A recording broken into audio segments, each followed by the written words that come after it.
Apalagi yang belanja negara yang juga meningkat. Belanja negara juga meningkat untuk memberikan perlindungan kepada kelompok-kelompok masyarakat yang kena PHK, paling miskin. Kalau yang paling miskin itu terasa duluan buat mereka, karena biasanya mereka cari kerja secara harian, berhenti. Yang atas gimana? Wah, kita lihat banyak ini usaha yang kolaps. Kenapa kolaps? Karena mesti tutup, karena nggak ada pelanggan.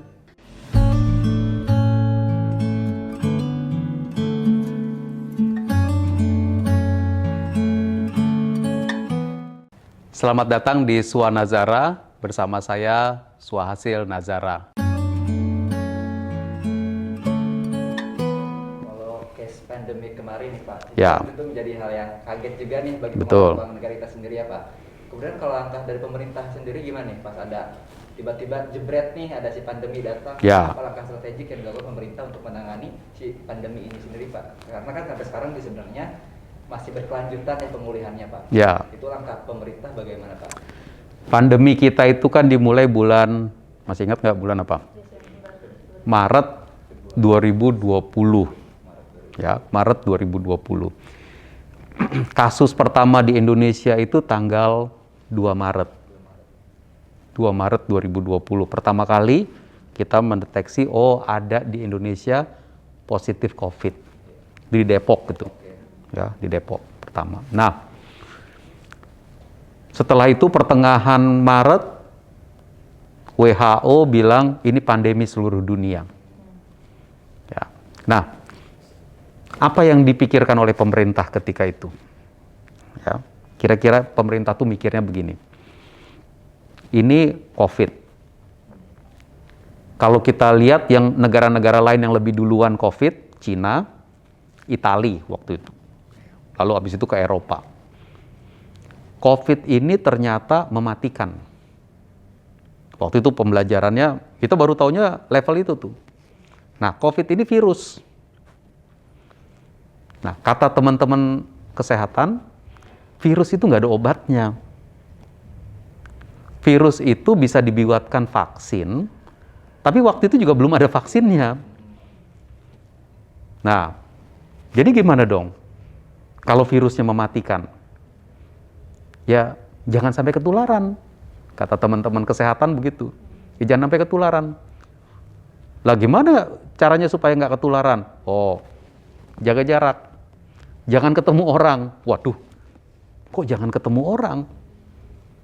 Sehingga waktu itu tuh kita berpikir, kalau memang virusnya mematikan dan kita untuk itu kita nggak boleh ketemu orang, ya udah. Kita waktu itu sebut kebijakannya pembatasan sosial berskala berat, PSBB. Itu artinya apa? Artinya mungkin waktu itu masih ingat ya, bekerja dari rumah, bersekolah dari rumah, berkuliah dari rumah, terus beribadah dari rumah. Nah, coba kita pikirin benar 3 hal itu. Yang tiap hari kerja di rumah aja, yang tiap hari ke sekolah di rumah saja. Supaya apa? Supaya jangan berinteraksi. Jangan sampai ketularan. Kemudian setelah itu kita juga punya dampak ekonominya. Lah kalau orang yang biasanya kerjanya adalah keliling kompleks berjualan, udah disuruh rumah aja, ya nggak punya pendapatan. Biasanya buka warung, lah sekarang katanya nggak boleh pergi. Warungnya biasanya sehari didatangi 50 orang, sekarang didatengin 2 orang aja udah bersyukur. Habislah pendapatannya dia. Toko yang biasanya segala macam toko ya, toko-toko dari yang department store, yang lebih kecil, yang ada di seluruh desa, warung-warung itu tutup. Pendapatan berhenti. Ketika ada dampak ekonominya itu, apa dampaknya kepada keuangan negara? Ya, nah saya mau kasih tahu dampaknya kepada keuangan negara. Dampaknya pada keuangan negara adalah kalau kegiatan ekonominya itu menyusut, maka penerimaan negara nyusut juga. Ya, Egy, Caca, kalau pergi ke department store yang ada di seluruh Indonesia yang kecil-kecil banyak itu, beli barang, lihat struknya, pasti di situ ada PPN. Tapi karena tokonya tutup atau yang beli tadinya sehari 100 orang, sekarang yang sehari cuma beli 5 orang, PPN-nya turun. Kalau pegawai di toko-toko itu, dia dikasih gaji, ada pajaknya, bayar pajak. Tapi kalau dia dirumahkan, malah ada yang sampai diberhentikan, maka yang bayar pajak penghasilan itu turun. Jadi penerimaan negara yang tadinya kita bayangkan sekian, begitu kegiatan ekonominya harus dikurangi, turun semua. Nah, sekarang kita bawa ke rumah tangga. Rumah tangga, kalau pendapatan orang tua kita turun, belanja bagaimana? Berkurang juga. Ya, jadi seadanya. Berkurang. Atau disuruh, hemat dulu. Gitu ya, irit-irit dulu. Ya. Di negara kita, ketika terjadi COVID, nggak boleh begitu. Kenapa? Kalau belanja pemerintah ikut turun, virus nggak terurus. Lah ngurus virus gimana? Ngurus virus, ketika kita pandemi, kita langsung lihat, ini yang diperlukan oleh negara ini apa? Yang diperlukan oleh negara ini adalah, rumah sakit mesti kita siapin. Tempat tidur, fasilitas kesehatan, puskesmas, rumah sakit, semua harus kita siapkan. Tenaga kesehatan harus kita siapkan. Terus kita kasih insentif tenaga kesehatan. Kita kasih gaji tambahan. Ya. Terus kemudian obat-obatan. Ini virus belum ada obatnya. Tapi kalau kita terkena virus, vitamin, semua suplemen kita mesti siapkan.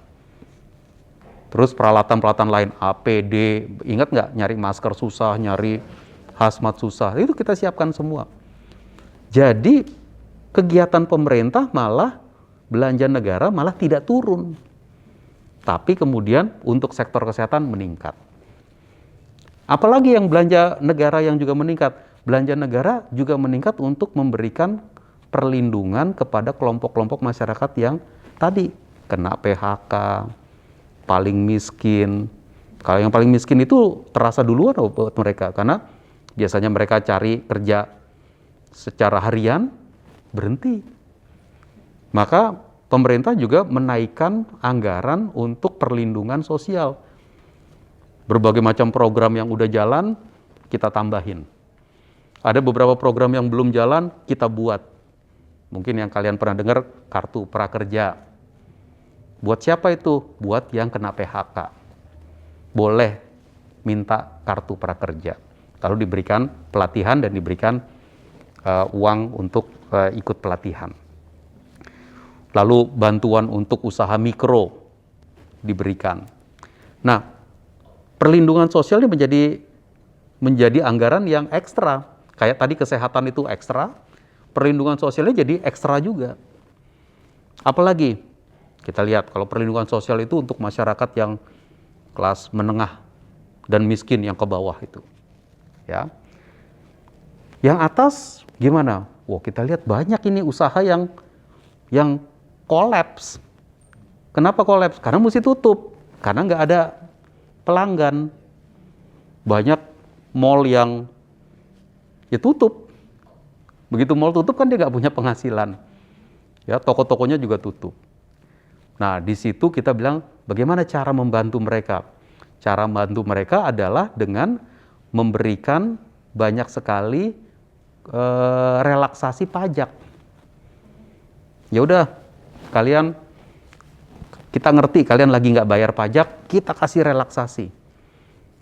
Nah, jadi kan aneh kan ya, karena kegiatan ekonomi tutup, mereka udah nggak bayar pajak, dikasih tambahan lagi relaksasi pajak. Jadi ini bertumpuk nih, ya bertumpuk. Tadi kesehatan, perlindungan sosial, insentif-insentif pajak. Insentif-insentif untuk kemudian untuk usaha mikro. Banyak usaha mikro itu yang punya pinjaman ke bank. Ya kan? Banyak. Nah kalau nggak punya usaha gimana bayar banknya? Ya kan? Gimana bayar cicilannya? Sehingga salah satu yang kita lakukan untuk program kredit usaha rakyat itu kita katakan waktu 2020 dan 2021 tidak usah bayar bunga. Tidak usah bayar bunga. Bunganya bukan nggak dibayar, yang bayar negara. APBN yang bayar bunganya. Jadi bank kita bilang, bank kalian kan punya nagih cicilan. Jangan tagih bunga. Bunganya ditagih kepada pemerintah. Kita bayar bunganya. Lalu kemudian cicilan pokoknya ya tetap dibayar oleh nasabah. Cuman jangan disuruh bayar sekarang, dipanjangin. Harusnya pinjamannya 3 tahun, bikin pinjamannya jadi 5 tahun, jadi 6 tahun. Jadi berkurang dia cicilannya itu. Itu namanya relaksasi kredit. Diberikan lagi. Tapi bunganya yang bayar pemerintah. Nah jadi banyak nih. Jadi coba lihat konstruksi dari keuangan negara ketika pandemi. Pajaknya turun, penerimaannya turun, tapi belanjanya harus naik. Beda sama rumah tangga nih. Di sini dia beda sama rumah tangga. Kalau rumah tangga kalau pendapatannya turun, ngirit dulu. Belanja pun turun. Di negara kita karena pandemi nggak boleh begitu. Bayangkan kalau pemerintah bilang pendapatannya turun, berarti belanja kita potong. Kita nggak bisa ngurus COVID. Kita harus urus COVID-nya. Nah, waktu itu kita putuskan belanjanya naik. Dan akhirnya belanja memang naik. Kalau penerimaan turun, belanja naik, defisitnya bagaimana? Membesar. Tapi kalau defisit membesar artinya apa? Artinya utangnya membesar. Membesar. Tapi utang ini kita pakai secara bertanggung jawab nggak? Bertanggung jawab karena kita menyelamatkan rakyat. Jadi kalau defisit itu biasanya kita hitung cara ngebandingin antar negara ya. Pendapatan kurang belanja kan namanya defisit. Ya. Nah, defisit itu kemudian dihitung terhadap persentasenya terhadap produk domestik bruto, terhadap PDB, terhadap GDP. Ya, berapa persen defisitnya terhadap GDP. Pada tahun 2020, defisit Indonesia terhadap GDP itu sekitar 5,8%. 5,8%. Ya. Negara lain berapa? Macam-macam tuh variasinya. Ada yang 10%, ada yang 15%. Terhadap GDP-nya. Jadi ini udah terhadap GDP itu kan kayak kemampuan masing-masing gitu ya. Nah, kalau kita belanja segitu, terus kita dapat apa? Ya, dapat apa? Yaitu kita dapat menangani COVID-nya. Ini yang kita lakukan 2020, 2021. Tahun lalu defisit kita juga masih sekitar 4,7-4,8% dari PDB. Tapi udah turun tuh kan? Turun. Nah, ketika tahun ini kita perkirakan defisit kita 3,9%. 3,9%. Turun lagi. Ya. Dan tahun depan kita sedang membuat RAPBN yang defisitnya lebih rendah lagi. Di sekitar 2,6 sampai 2,8%. Kita turunin lagi. Itu artinya apa? Ya kita turunin utangnya. Masih ngutang apa enggak? Masih. Tapi kita turunkan. Nah, kenapa kita turunin gitu? Supaya kita itu enggak jor-joran utang itu. Supaya kita jaga dia. Nah, Indonesia itu dikenal sebagai negara yang sangat disiplin dengan utang. Dan itu udah berpuluh-puluh tahun kita dikenal sebagai itu. Berarti kalau misalnya Caca kaitkan sama pengertian sejahtera tadi nih Pak, ketika ada pandemi dan kesejahteraan itu mulai terhambat ketika orang nggak bisa mengimplementasikan atau mengaktualisasikannya, pemerintah juga bikin cara-cara gimana sih biar orang-orang bisa mengaktualisasikan itu. Walaupun itu dengan utang, selagi utang itu masih di batas normal kayak tadi Bapak jelasin, itu masih indikator masih sehat gitu. Iya. Jadi masih kita manage, kita kelola untuk dan kita pakai, artinya di manage dan kelola itu artinya dipakai betul-betul untuk sesuatu yang berguna gitu. Yang kita lakukan adalah memastikan bahwa kalau kita melakukan utang itu kita pakainya bertanggung jawab. Kita mengelola utang itu secara bertanggung jawab untuk kepentingan masyarakat kita. Nah, pada saat pandemi seperti itu, maka komponen yang menjadi pertumbuhan ekonomi itu yang mana? Jadi kalau persamaannya itu adalah C plus I plus G plus X minus M, konsumsi, investasi, pemerintah, ekspor, impor, satu-satunya yang positif di tahun 2020 itu hanya yang pengeluaran pemerintah. Kenapa pengeluaran pemerintah positif? Karena kita naikin. Jadi pemerintahnya itu, pengeluaran pemerintah jadi bumpernya. Jadi bumper supaya perekonomian tidak meluncur kontraksi lebih dalam. Dibumperin. Nah, itu tahun 2020 terjadinya seperti itu. Nah, dilakukan dengan apa? Dengan meningkatkan pengeluaran pemerintah. Pengeluaran pemerintah dibiayai dari defisit tadi, ya, dengan penerbitan utang. Nggak apa-apa, karena kita punya modal, tingkat utang kita masih rendah, dan kita punya kemampuan untuk menjaga perekonomian. Sehingga tahun 2020, ekonomi Indonesia kontraksi, tidak tumbuh, tapi hanya 2%. Ada perekonomian negara lain yang kontraksinya 5%, 6%, bahkan ada yang double digit. Wah, berat sekali tuh kalau double digit. Nah, kita hanya kontraksi sekitar 2%, 2,07. Dan keuangan negara itu merespons itu. Respons dengan cara yang seperti tadi. Dan respons itu tujuannya adalah menyiapkan Indonesia untuk sektor kesehatannya, membantu masyarakat yang paling miskin, paling rentan dengan perlindungan sosial, dan membantu dunia usaha supaya, kalau dulu tuh istilah kita, kalau mati ya mati suri lah, jangan sampai mati betulan, mati suri, turun, tutup berapa bulan, habis itu buka lagi. Nah, bagaimana membuat ya kalau harus tutup waktu itu, harus merumahkan pekerja, harus mengurangi pekerja, ya oke. Tapi jangan sampai tutup selamanya.